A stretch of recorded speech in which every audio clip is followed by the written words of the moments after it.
heard of it. So yeah. I honestly. You're detailed. Yeah. All right, well, let's tell Frank not to use water. Oh, yeah, yeah. I'll be the same powers. Okay. Okay, great. Okay.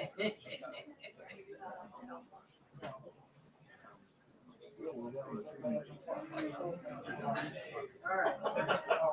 Stunning. Yeah, good, good. And then what do you do, just wait for the count? Yes, because we're not out there shooting. I was gonna say, everybody's been right for 3 hours. We were out there for 2 hours and it started pouring and he was like, okay, now it's time to get out. All right, sir.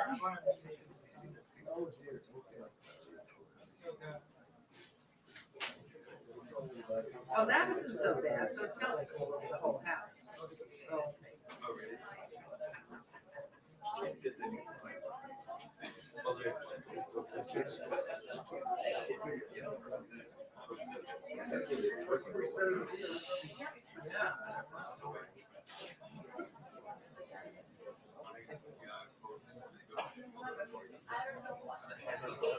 Yeah.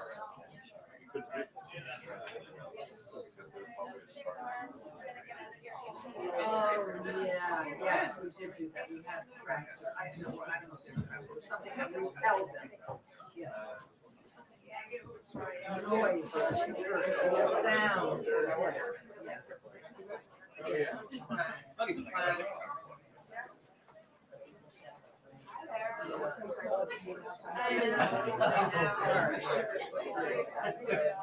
Well, I can't, I really did this. I can't think of anybody.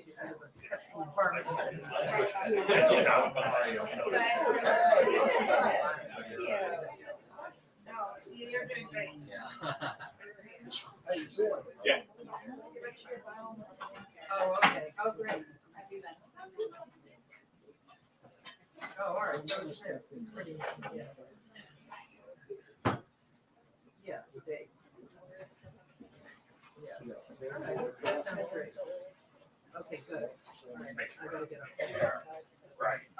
Oh, you want to come Yeah, over? yeah, for sure. Go ahead.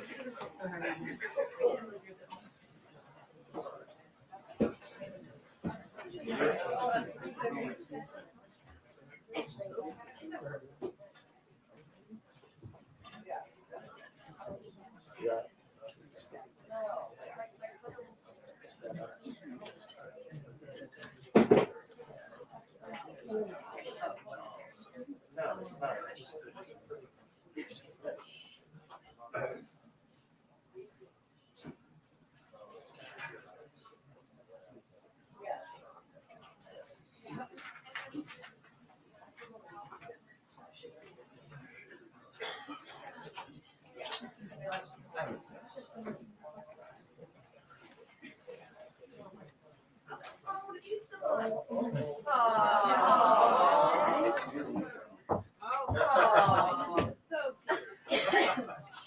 How many pieces are you? Yes, are you the Easter President of Ben the for you United this States? year. Are you the Vice President of the United States? Are you a Bring senior any White House chocolate for official? Are you John Kirby? Where's your wife?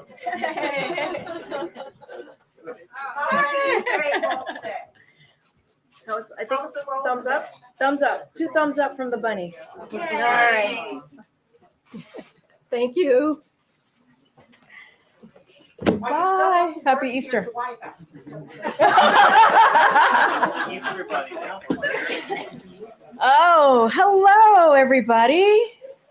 Happy Easter Monday. So I have something at the top for all of you. I think you'll be really interested in this. So President Biden is scheduled to announce he is revoking the Hatch Act. So as a gift to all of you, so now I can actually take all your questions about 2024. No? I thought you would love that. All right, okay. April Fools, April Fools, April Fools. It is April 1st. I thank you. I thought that was pretty slick of me. Thank you very much. Thank you. All right. In all seriousness, a couple things at the top. So First Lady Jill Biden, Dr. Biden, a teacher for more than 30 years, is continuing her theme of education. For today's White House Easter egg roll, transforming the South Lawn and Ellipse into a school community full of fun, educational activities for children of all ages to enjoy. In total, approximately 40,000 people will take part in this year's event. 40,000 people. We do want to say a special thank you to the American Egg Board and America's egg farmers for continuing its more than 45-year history of support for the event and for its donation of 64,000 eggs used on the South Lawn and another 64,000 donated to the Capital Area Food Bank to match the eggs used for the roll. And I have some news for you at the top. I know many of you were asking this question over the weekend. President Biden will travel to Baltimore on Friday to visit the collapsed Scott Key Bridge, meet with state and local officials, and get on the ground look at federal response efforts. The president is continuing to lead a whole of government approach to the collapse. President Biden and his team are working with Governor Moore, the congressional delegation, Mayor Scott, and numerous state and local officials to reopen the port, rebuild the bridge, and support the people of Baltimore. Through the Unified Command, the U.S. Coast Guard is coordinating a complex and highly coordinated effort to remove the wreckage with resources from the U.S. Army Corps of Engineers, the state of Maryland, and others. Crane barges are on the scene supporting the mission. In addition, the Chesapeake 1000, the largest heavy lift crane barge on the East Coast, which is nearly 200 feet long and can lift 1,000 tons, arrived Thursday night. And on Saturday, the Unified Command successfully removed the first piece of wreckage. Last week, within hours of receiving the request, the U.S. Department of Transportation announced the immediate availability of $60 million in quick release emergency relief fund for the Maryland Department of Transportation. We're also doing everything that we can to help address economic impacts. On Saturday, the Small Business Administration quickly approved a disaster declaration and will provide low-interest disaster loans to eligible affected businesses. Today, the SBA is launching 2 business recovery centers in Baltimore County. These centers will support impacted business owners in completing their disaster loan applications. The Department of Labor is working with local and state officials to determine how to assist workers out of work due to closure of the port. Acting Secretary of Labor Julie Su is in Baltimore today, meeting with stakeholders. And twice last week, the White House convened a meeting for the Biden-Harris administration supply chain disruptors task force to discuss potential impacts on regional and national supply chains. As the president said, within hours of the collapse, this administration will be with the people of Baltimore every step of the way. We are with you, Baltimore, and we will be there until we get this done.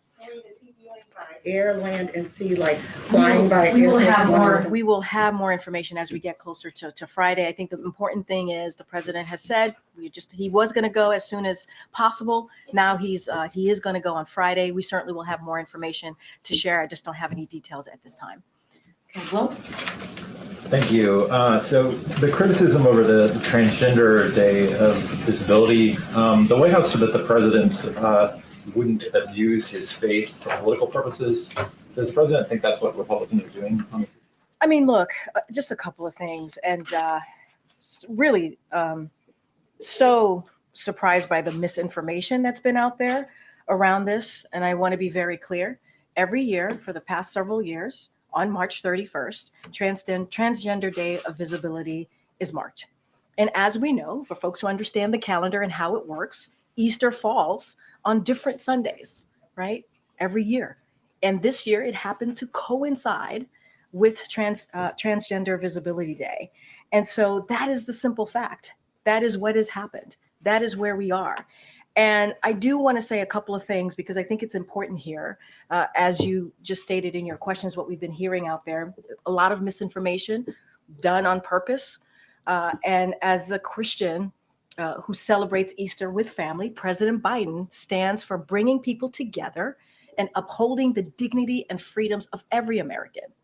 Now, sadly, and it's not surprising, right? It is actually unsurprising that politicians are seeking to divide and weaken our country with cruel, hateful, and dishonest rhetoric. It is dishonest what we have heard the past 24 hours. It is untrue what we heard over the weekend. And, we were at first, want to be very clear, confused on their coverage. We're grateful that Fox agrees with President Biden about the importance of recognizing Trans Day of Visibility. And I'll just quote something that Fox said back in 2021. They tweeted this: Trans Day of Visibility is dedicated to celebrating transgender people. To all the transgender men, women, and non-binary folk, we see you and stand with you. President Biden will never abuse his faith or for political purposes or for profit. That is not what this administration is about. That is not what being a leader is about. And this misinformation out there is it's bad. And it is dividing. It is caused to divide us. And I want to say one more quote.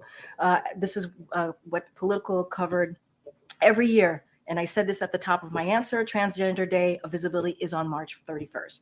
This year, March 31st just so happens to be also Easter, the date of which changes every year. That's how I started out, and that's how I end.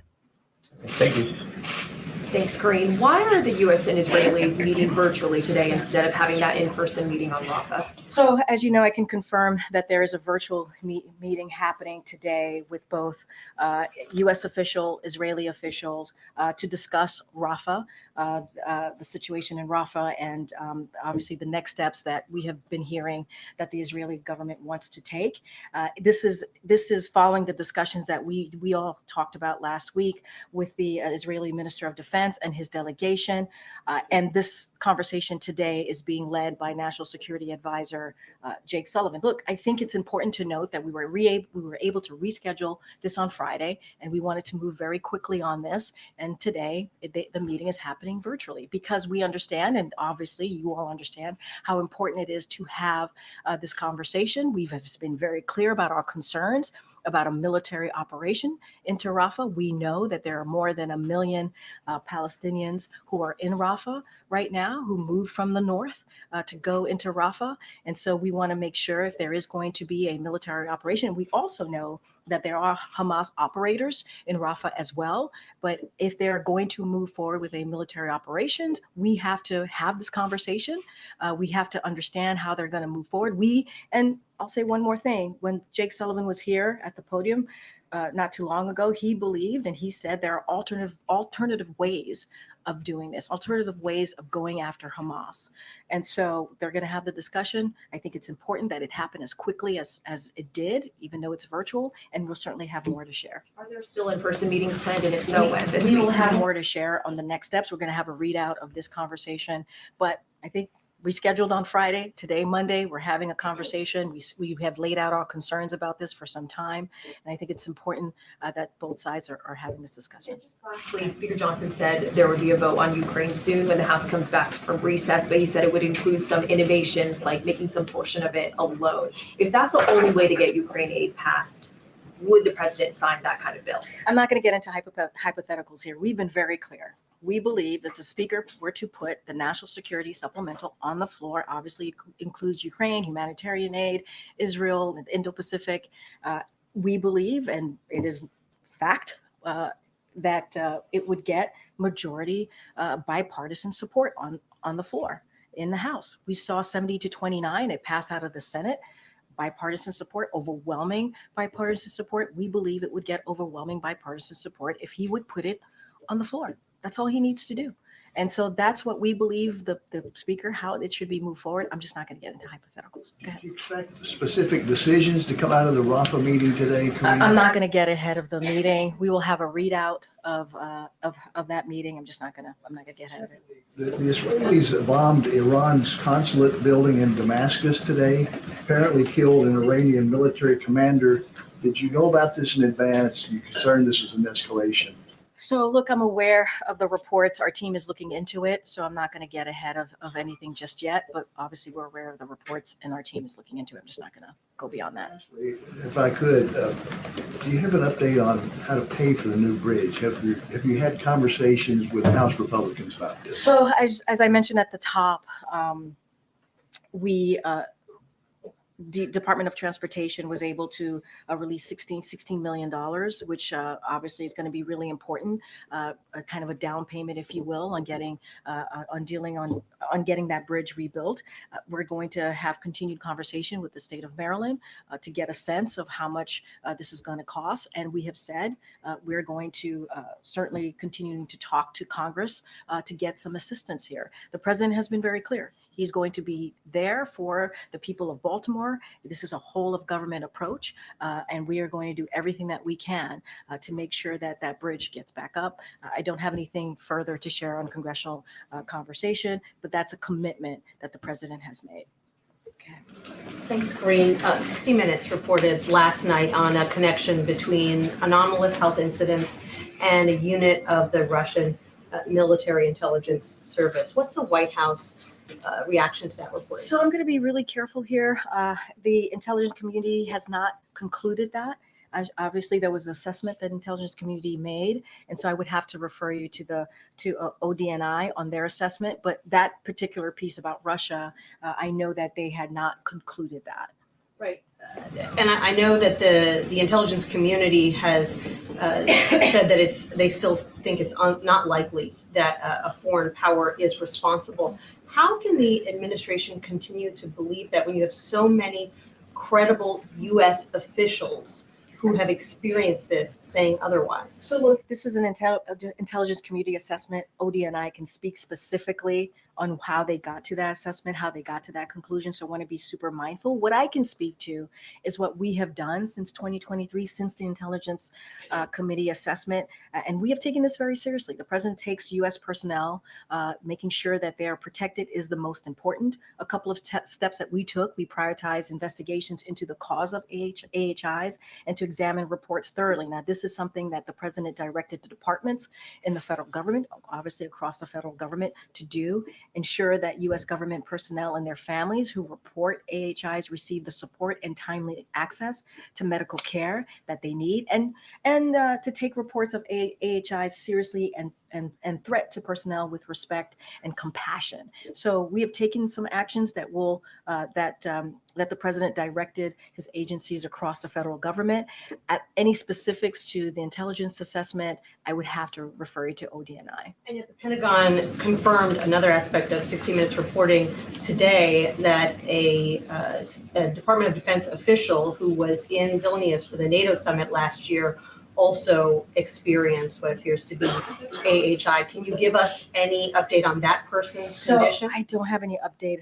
I'm very careful about speaking to any personnel specific case. So I don't want to do that from here. I would have to refer you on Department of Defense since that came from the Department of Defense. Bottom line, are U.S. officials who are working on issues related to Russia, particularly overseas, are they safe? Look, we are going to continue to emphasize the importance of prioritizing, right? Making sure that personnel are protected, and we are going to do everything that we can. This is something that this president believes is important, and so look, we're going to continue to do a comprehensive examination of the effects here that we're seeing and the potential causes of AHI. That's something that we're going to continue to look into. And look, we take this very seriously. This is why we have taken an all government approach and have directed agencies to do the three things that I listed out, this is important. We see this as a important issue that we want to certainly prioritize, and that's what we have been doing since 2023. Yeah, thank you. Is the president hosting an iftar dinner tomorrow? So I don't have anything to confirm here. As you know, very early on this month, we put out a statement marking the first day of Ramadan. This is March. Obviously, we did that. The president wishes all who observe Ramadan a safe, healthy, and blessed month. In his statement, he spoke to the appalling resurgence of hate and violence towards Muslim Americans. He also spoke to the need to secure a ceasefire as part of a hostage deal in our efforts to significantly increase humanitarian aid into Gaza. And that's something that you've heard us talk about. You've heard us actually take actions in the past couple of weeks, whether it's the pier, whether it's the plane drop, and working with Israel, obviously, to get increase the humanitarian aid. And so we're going to continue to do that. I don't have anything to share with you at this moment. Iftar dinner, would you announce that in advance the way you do for Hanukkah gatherings or I other just kinds don't of have gatherings? anything to share on an event, an upcoming event at this time. I just don't have anything to share. On LNG and Ukraine aid, can you say, is the president open to suspending the pause on the administration's pause on new LNG approvals in exchange for Ukraine aid? So as we said repeatedly, the House needs to pass the bipartisan national security supplemental. I've been saying that. It was the first thing I said when I came to the podium, one of the first things. And we want to see that as soon as possible. We know it would get bipartisan support overwhelmingly if it were to go to the floor in the House. That's what we want to see. As I stated, it's already passed the Senate, 70-29. So it's important to move forward. And we've also talked about, Jake Sullivan has talked about, my National Security Council colleague has talked about this as well, is that Ukraine can't afford any more delays. We have seen what's been happening the past several weeks, the past several months in Ukraine. They are losing ground on the battlefield. So are you saying it's still on the table? Well, what I'm saying is that we have to pass the bipartisan national security supplemental. That's what we want to see. If we want to, Is willing to make that exchange? This is where we are at this moment in time. We want to make sure that national security supplemental is moved forward. It could get bipartisan support. We know it will. We know it would get overwhelming support if they put it on the floor, right? And Congress's inaction has led to Ukraine losing footing in the battlefield. That's what we've seen. That's what we've seen. And so Congress needs to act. It is in order to actually deal with this, in order to give the Ukrainians what they need, the brave Ukrainians on the ground what they need. I'm just not going to negotiate from the podium. That's what we've always been very clear from here. I'm not going to get into hypotheticals. We know what needs to be done, and what needs to be done is to put that national security supplemental passed out of the Senate in a bipartisan fashion, 70-29. We believe it can get passed overwhelmingly in a bipartisan fashion in the House. I just want to be mindful and not get into hypotheticals from here. On the reporting about the health incidents, because a lot of these concerns and incidents are happening on the president's and vice president's trip, do you know if the president or vice president have met with anyone who's been impacted by any of these health concerns? It's a good question. Don't have any readout or any conversations to say or to speak to at this time. And then these officials are saying they're speaking out because they don't agree with the ODNI assessment. Is the president going to, implore Director Haynes to look at these claims more closely? To any more specifics. So the president is standing by that assessment. That's the end of the road. He's standing by the assessment. I would have to refer you to ODNI. Okay. Karine, I have two different subjects related to one topic. When it comes to the Baltimore port, is the president or Democrat, or are you hearing from Democrats, particularly in this building, that there's a concern that Republicans aren't moving in an expeditious fashion? Look, I can't speak to that right now. What I can speak to, what the president has been doing, he has said he's going to use a whole of government approach. You heard the Department of Transportation, you heard me at the top say that $60 million has been provided to get that bridge done. And look, we're going to do everything that we can to get the port open as soon as possible, obviously to build that bridge as soon as possible. The timeline, it's going to be complicated. It is a complicated scenario, so I don't have a timeline on that. Look, we're going to have conversations with congressional members. We're going to certainly talk to them on what else is needed. If there is additional funding, there is going to be additional funding needed to get this done. I'm not going to go into specifics at this time. Are Republicans invited to the White House this week or next week to talk about this?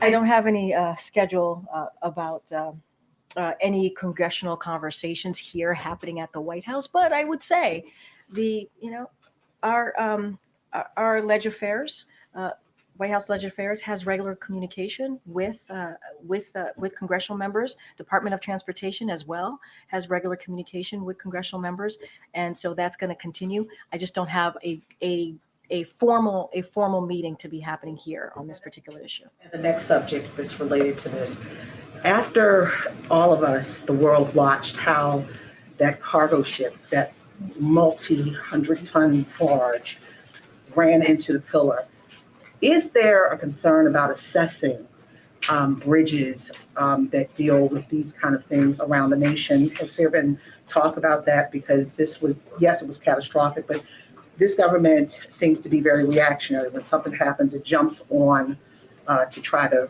fix it. Which I think is a good thing. I think when something happens, the fact that this administration jumps on top of it and tries to make sure that we don't forget the communities, we assist, and we get communities put back together, right? The bridge is something that the people of Baltimore are feeling very acutely. And so we're going to certainly do everything that we can to get that bridge back up and to get the port open. Look, but as you're asking me about bridges and certainly infrastructure, no, but that's why the bipartisan infrastructure legislation was so important. Let's not forget that infrastructure law is now going to really deal with infrastructure in a generation. It is something that is an investment in our infrastructure, not just bridges. We're talking about tunnels, we're talking about roads, right? We're talking about broadband, right? These are incredibly important, and creating jobs, creating good paying union jobs. And so that is what the president has said he was going to do. The last administration turned it into a joke. It was infrastructure week every week, and he did absolutely nothing. And so this administration was able to get a bipartisan infrastructure law done. And so we are proud to have been able to do that. Obviously, it's going to speak to the bridges. It's going to speak to roads and tunnels. And I think that's important that was able to get done within the president's first term. Thank you, Karine. International doctors has been describing horrific scene at the Shifa hospital where 300 bodies were found. Some were tied up and executed, including doctors, women, and children. Is the White House calling for an independent investigation? And second, do you believe that Israel is in violation of international law? And just on another topic, the Israeli Knesset, the parliament, just passed a law banning international media from working in Israel. You always call Israel as an ally that you share value with. Is this a value that you share with?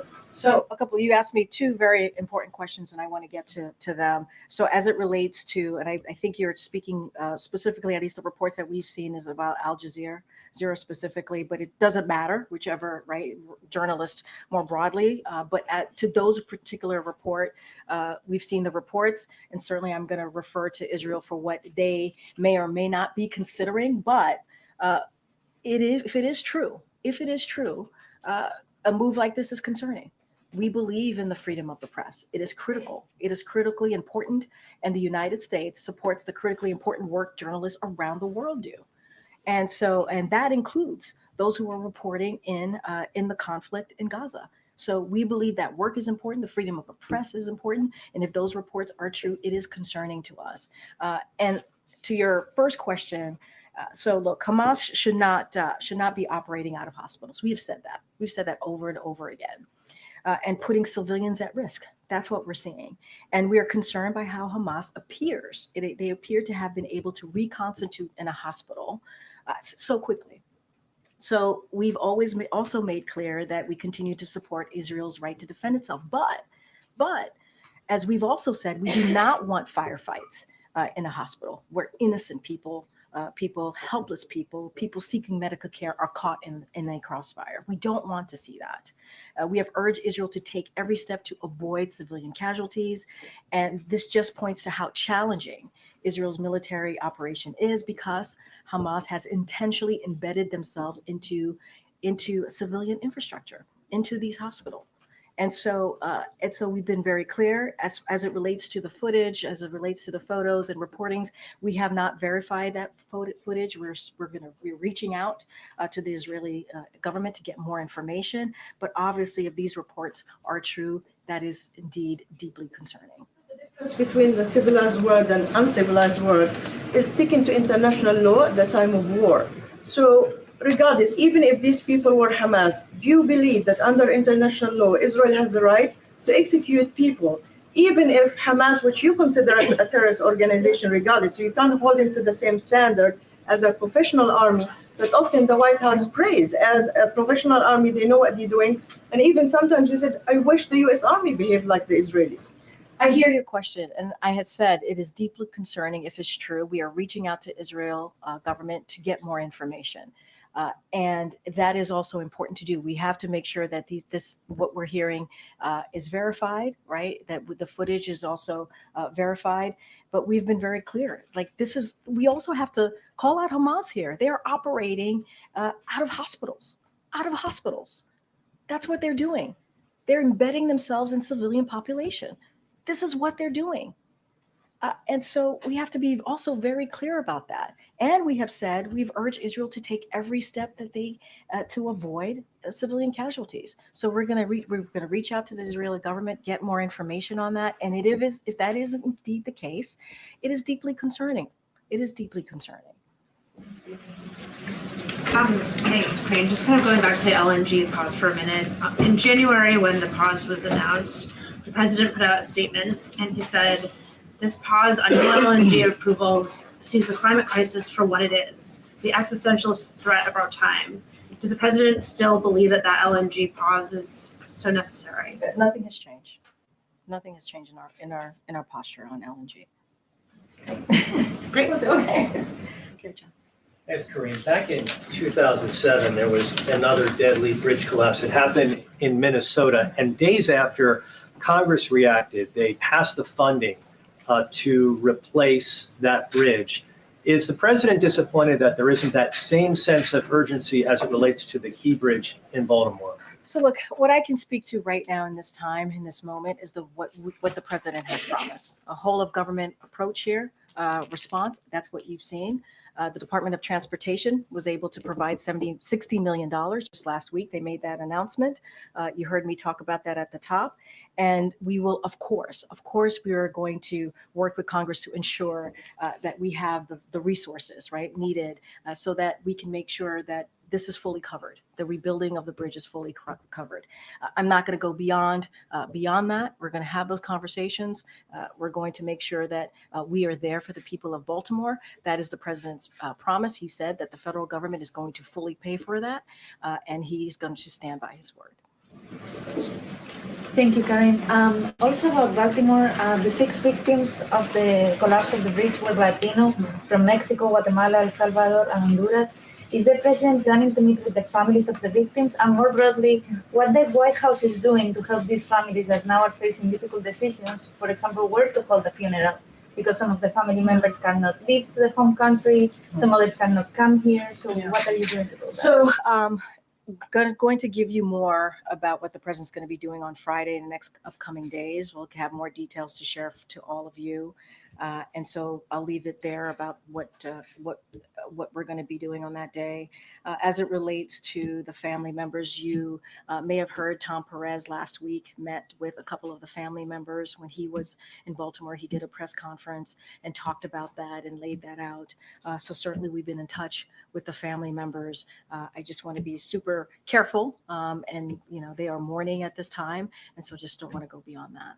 Is the White House considering some kind of parole to let the people I come? don't have anything beyond that. Okay. Just a couple more on Baltimore. You went into it a little bit at the top, but what does the president hope to get out of the visit on Friday? Like, what does he want to see, and what does he want to hear when he's there? So look, sadly, he's done these kind of visits. Not obviously not this dramatic with a bridge before, but he has been there for communities when they've experienced a traumatic event like the people of Baltimore have.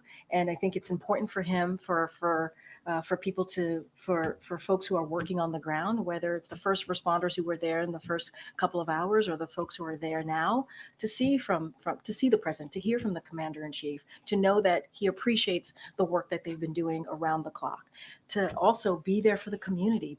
You know, we've seen Governor Moore, we've seen the mayor do everything that they can for the community in this time. And so the president wants to be there as well. Governor Moore is going to be joining him. I can share that with all of you, and certainly we'll have more beyond that. And so I think it's important for when something like this, when it's something this traumatic, 6 people died, a community is affected by this bridge, to have the president be there. And so we know that there's a whole of government approach happening here, a response. And so the president's going to see for himself what happened, see for himself the work that's being done. I don't want to get ahead of what that's going to look like. I know I was asked if he's going to do it by air or land. I just don't have any details at this time. And see. True, and see, we'll have more details to share. If the family members are going to be there, we just have more detail to share. Obviously, he'll be there with Governor Moore, and he will assess himself and see for himself and hear directly from the people who are on the ground doing the work. Governor Moore and Mayor Scott were facing personal attacks in the wake of the bridge collapse last week. When was the last time the president talked to them, and did they talk about that? What's the White House response to that? So look, I think Governor Moore said it perfectly on Sunday. We do not have time for this foolishness. We just don't. We don't have time for this foolishness. And our focus is reopening the port, making sure that bridge gets rebuilt, making sure that we are there. We are there for the people of Baltimore. And so I will add that these claims are baseless and they're just wrong. They're just wrong. And we're not going to let these misinformation, disinformation, these horrible statements that are being made distract us from the work that the people of Baltimore want us to do. And so we just have no time for any of this foolishness. And that is, I think, the best way that could be said by the Governor Moore, who said this yesterday. Yeah. Oh, yeah. Yeah. I'm referring. I mean, Karen could speak to her question, but they've been under attack. There was the DEI comment on the mayor. There's been other really misguided, misinformed, just awful statements that have been made, and those are wrong, and those are baseless, and we cannot be distracted here. Statements. Look, what I can say is they're wrong and they're baseless, and I think that that goes pretty far, right? And let's not forget, 6 people lost their lives. 6 people lost their lives. Yeah, Jared. As you have these conversations with Congress about the funding needed to reopen the port and rebuild the bridge, are there also conversations about any additional legislation that may be needed as it relates to like regulation or oversight? So look, I'm not going to get into. I'm not going to get ahead of the funding conversations here that we're having. And I think that's what is the focus here right now, is make sure that we have the funding, that we get that bridge built, make sure that we open that port. I think that's really important. Just don't want to get into, not going to get ahead. As you know, there's an investigation happening, so don't want to get ahead of that. Does the president support the $20 minimum wage that's going into effect for fast food workers in California today? Let me look into that. I have not seen that reporting. Obviously, the president believes that every worker should be paid.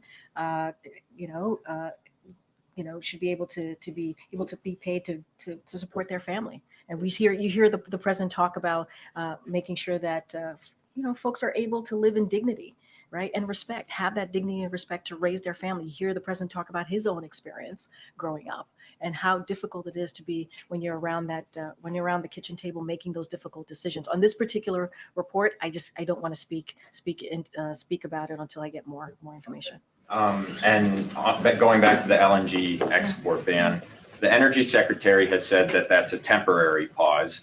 I'm wondering how long temporary is, and if it is to the level that was read out earlier, related to the climate crisis, are there plans to make it permanent? I would refer you to the Department of Energy. Okay. Thank you so much. Starting with Turkey, can you just tell us a little bit more about the Turkish president's visit next month? What priorities the 2 presidents bring to this meeting? Yeah, we'll have more to share as we get closer to that date.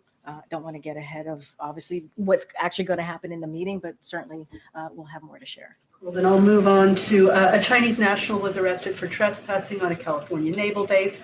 Does this speak to larger concerns that the White House has about possible Chinese spying, national security, and what are you doing about this? So we take those types of incidents very seriously.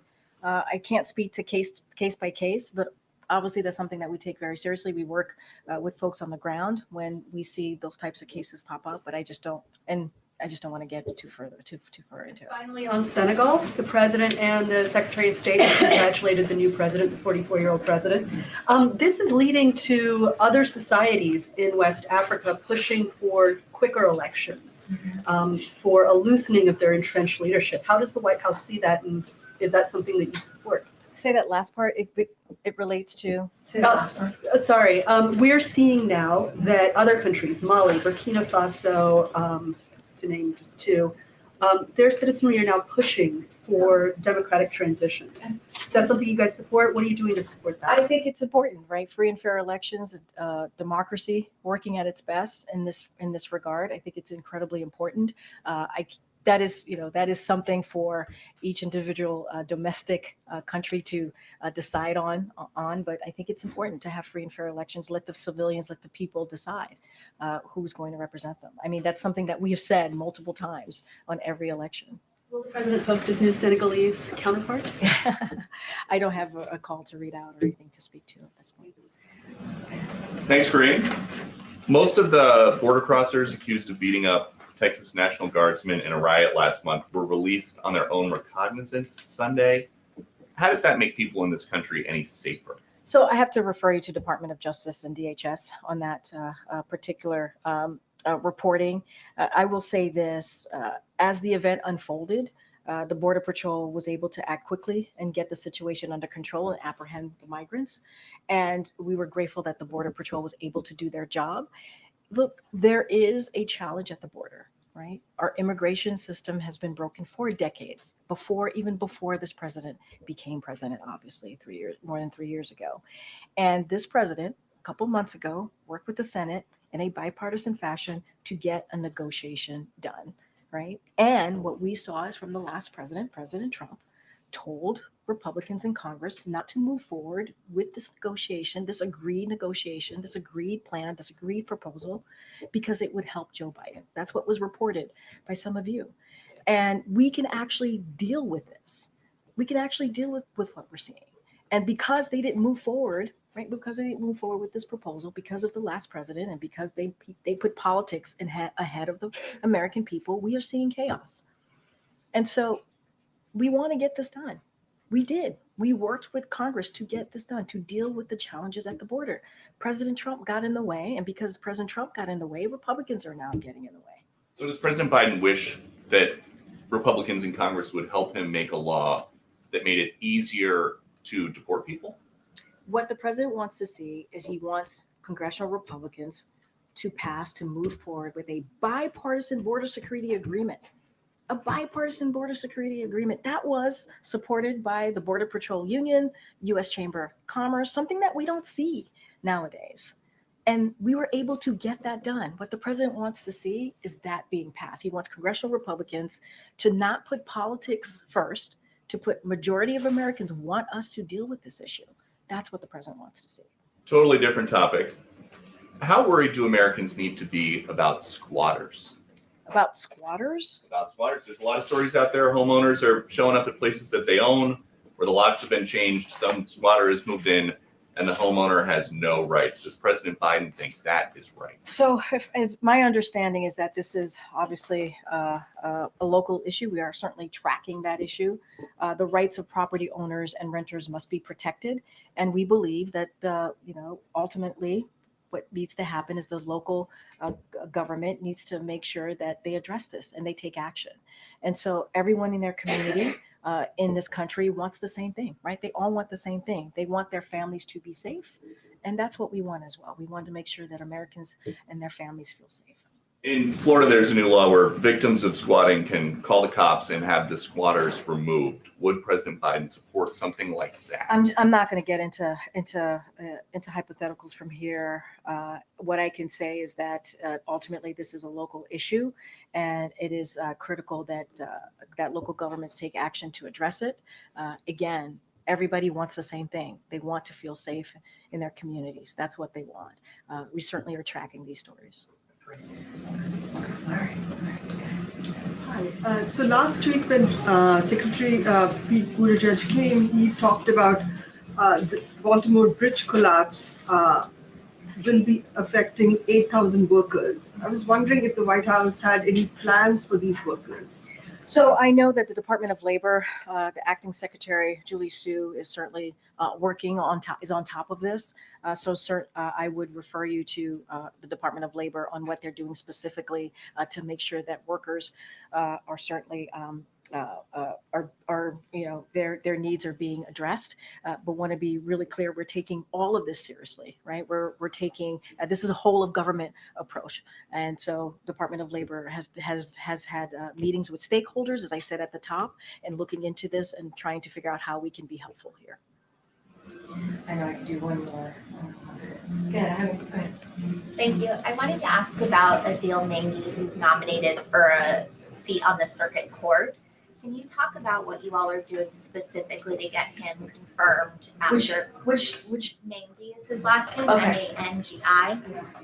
There were 3 Democratic senators now who have said they won't vote for his confirmation. Are you all doing anything specific to change their minds? So look, we I don't want to speak specifically to members, but I have said this many times before. The president was very proud to nominate Adil Mji, whose extraordinary qualifications and integrity are gaining him new backing each day, as well as retired Circuit Judge Timothy Lewis, who was appointed by President George H.W. Bush. That's somebody who has supported it. He is now being backed by nearly a dozen law enforcement organizers, as well as former New Jersey attorney generals, and former U.S. attorneys who served under Republican and Democratic governors and presidents. He's also backed by the AFL-CIO. We are doing everything that we can to make sure that he gets through. This Senate should side with qualities that make America exceptional, which Mr. Mji embodies, not the hateful forces that we're seeing trying to force America into the past. And so we're going to continue our office here. The president's going to continue to do everything that we can to get him through. We believe he's extraordinarily qualified for this position. The president is proud to have nominated him, and we're going to continue to do the work. Okay, Brian, you're the last one. Thanks a lot. On the Key Bridge in Baltimore, the Key Bridge collapse, and the impact that it's had on the Baltimore port, does President Biden want Americans to be prepared for any supply chain problems? So you heard me at the top lay out some meetings that we were able to do. The task force met a couple times last week. As you just stated, the port is one of the nation's largest, as you were alluding to, shipping hubs, and the Francis Scott Bridge is critical to travel in the Northeast corridor. So we have engaged intensively with industry, ocean carriers, ports, and labor unions to minimize disruptions as shipments are rerouted while the port of Baltimore is closed to ship traffic. So the Small Business Administration has been quickly activated. Obviously, I said this at the top. You have the Department of Labor as well. This is a whole of government approach. The Department of Transportation, we had the U.S. Coast Guard admiral here that was able to, who's running that effort, obviously to deal with the cleanup and what we're seeing there in Baltimore. And so we are going to be there for the people of Baltimore. That is what the president has said. We're going to be there every step of the way. You're going to see the president on Friday. We'll have more details to share as we get closer to that day. But all a government approach, Small Business Administration, Department of Labor, Department of Transportation, we are going to be there for the people of Baltimore. What's the president's current assessment on supply chain disruptions? Look, we're obviously going to be monitoring this. We're going to be looking closely into that. And that's why we have activated. The president has made sure that we're doing this in a strategic way, in a smart way, and dealing with all the stakeholders that's going to be affected by this. All right. Thanks, everybody. I'll see you tomorrow.